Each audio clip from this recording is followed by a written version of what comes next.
It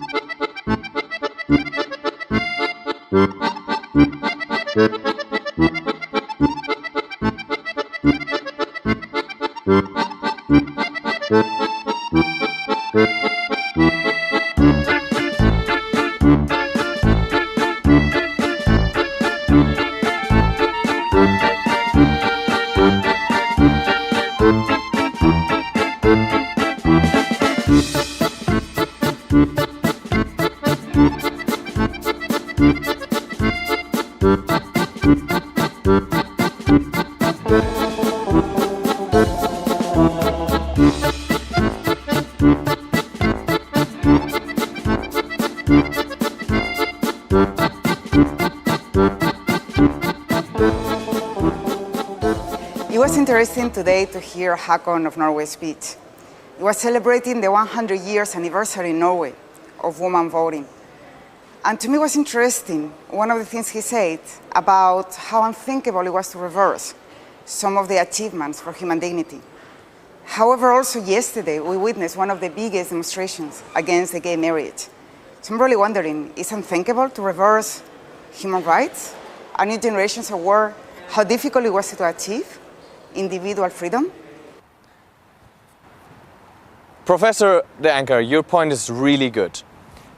But you have to remember that these rights were there since I and the young generation was born. I think you and my parents and all these members of the older generation have the duty to remind us, the young generation, always of how difficult it was to reach these rights and make us able to improve these rights.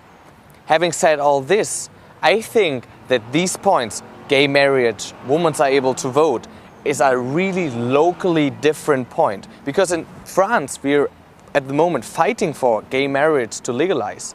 But in Africa, we have to make women be able to vote. So we have to look at this point at a very more local context than in a global context. The psychology of diversity. Think about it. Anytime you enter a new situation, you come with predispositions and expectations, which is a good thing because they're based on your knowledge and experience. The problem with that is that it leads you to look for things, and when you find small bits of evidence for what you're looking for, it confirms what you're thinking. We call that confirmation bias in psychology, and it's a dangerous thing when it comes to diversity and judging other people. Okay, Professor Newman, I can see your point, but I think it's inevitable that we run away from confirmation bias today, given in the point of our civilization where we are between our heritages and embracing diversity. If I think about my own country, Brazil, one would imagine that the major source of prejudice and discrimination is a racial issue. But in fact, because we all come from different backgrounds and the nationality in Brazil is a Brazilian made up of all different other racial backgrounds, the major source of prejudice actually comes from a difference between the rich and the poor.